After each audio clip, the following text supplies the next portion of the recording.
Hey y'all, welcome back to another episode of Greezyz Gurage.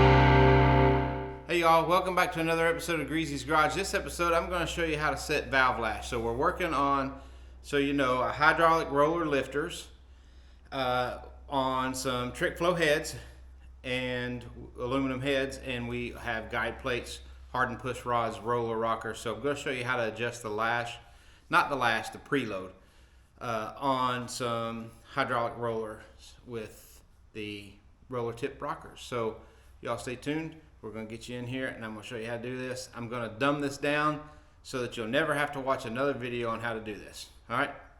Catch you back on in a second. All right, first things first. So one of the things you're going to notice, I like to do this. We're going to use a method called EOIC, exhaust open, intake closed. I'll explain that later. But I like to mark my rocker arms, which one's exhaust and which one's intake. If you don't know which one is an exhaust and which one's an intake, you can look, if you can see it right here.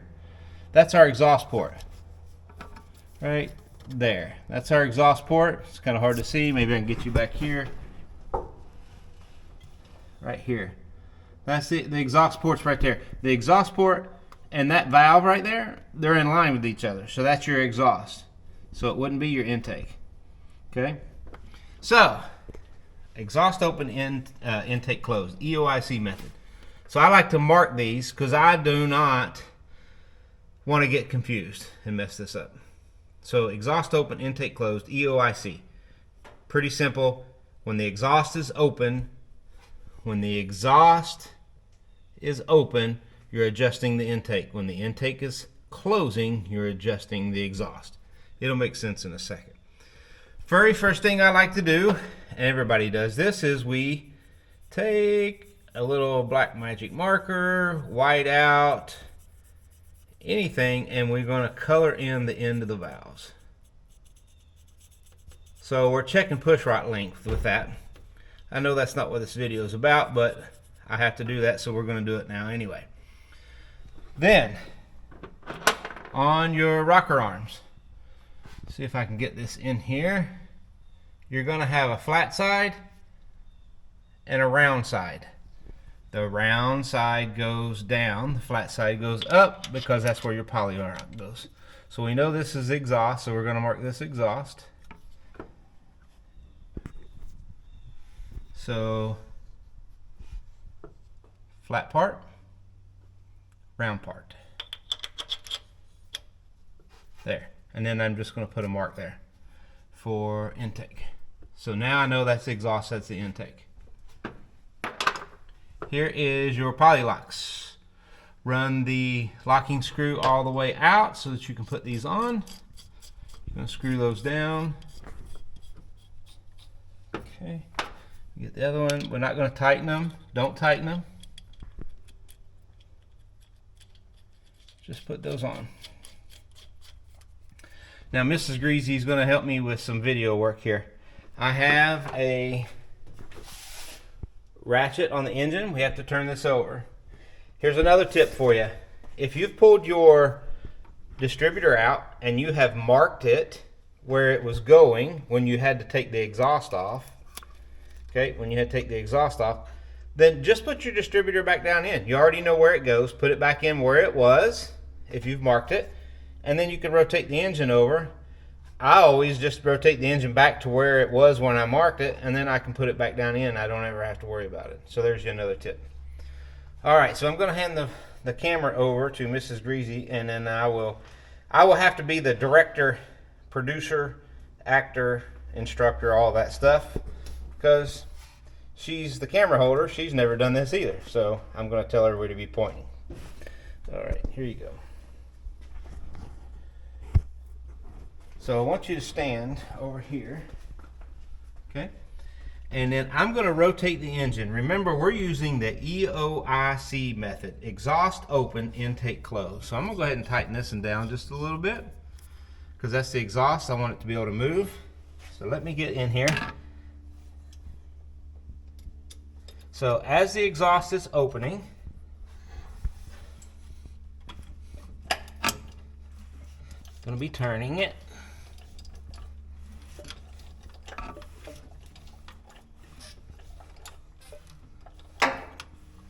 Okay, it's starting to open. So show them right inside right here.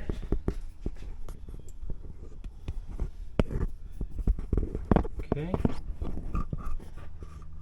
You can see this right here is starting to come up.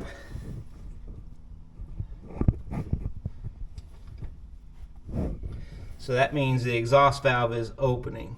So what that has done is taken the intake and it has put it on the back side of the lobe. Let me see if I can get you a better shot of that.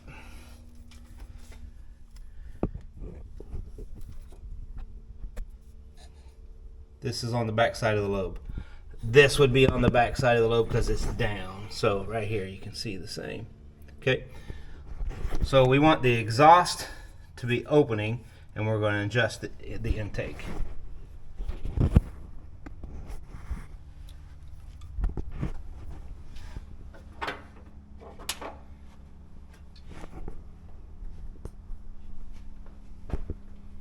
All right. So intake, see how loose that is? Okay, I'm going to tighten this poly lock down here so I take all that play out. Just up and down. Okay. Hear that click? I can move it up and down. I can't move it up and down. I can barely move it up and down. Okay. So that means that now is set at zero lash. I'm going to do this one full turn. Okay, I'm going to start down here, and I'm going to turn half a turn. Then I'll take it back off because I don't have room to swing this thing for a full turn around. That's a full turn. That's my adjusted preload on this particular setup. Now, your setup will matter on a lot of things, so talk to your favorite machinist who you buy your parts off of, like I do with Adam over at Kannapolis Engine. So I'm going to hold the poly lock, and then I'm going to tighten it down here. There. Then I like to get a little bit longer wrench, and then we are going to just give that a little bit of an eighth of a turn like that. Okay? All right, so that means our intake is adjusted. So now we got to adjust the exhaust. So it's exhaust open, intake closed. So I want the intake to be closing so I can adjust the exhaust. So let's move that more.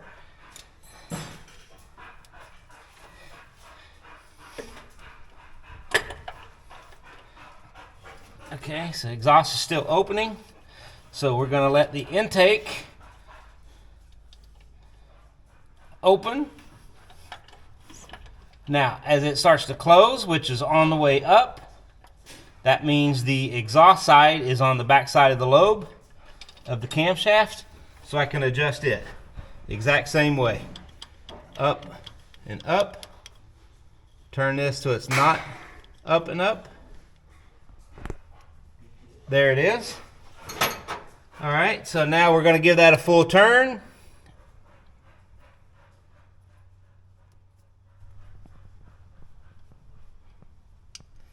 Alright. I can go all the way a full with this one. So we're going to give that a full turn. Then I'm going to adjust the locking here.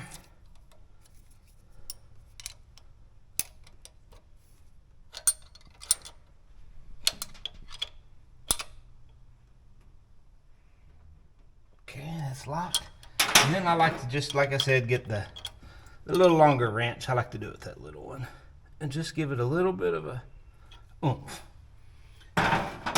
Now, these lifters are not pumped up, so I'm going to give it it still wants to have a little bit of a drive lash. In other words, I should still be able to move it. It's going to be hard to pick up on camera.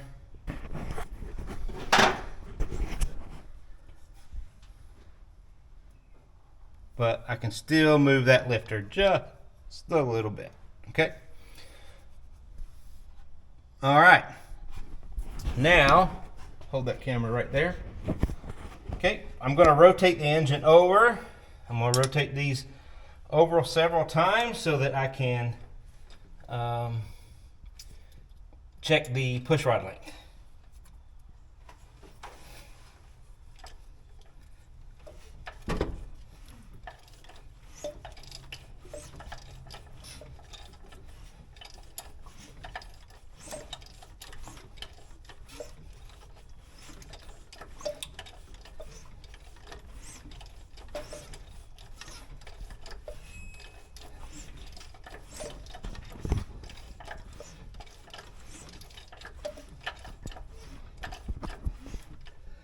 All right, that should be enough.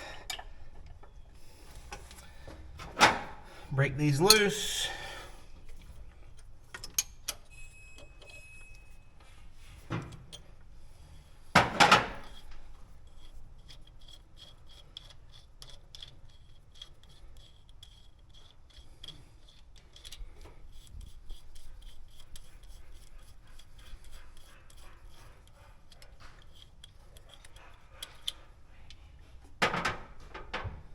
All right, so we'll pull these off, and we're going to look at our marks that we made. Remember when I took the end of the valves and coated them, painted them with the little magic marker? See if we can get that in the light. There we go. So that's how you check your push rod length. I know mine are correct. If you'll notice that it's a little high on the valve, and that's because the lifters are not pumped up. If the lifters would pumped up, that'd be about 100 thousandths longer of a push rod, and that would be perfect. Put that right in there. So a little bonus tip for you.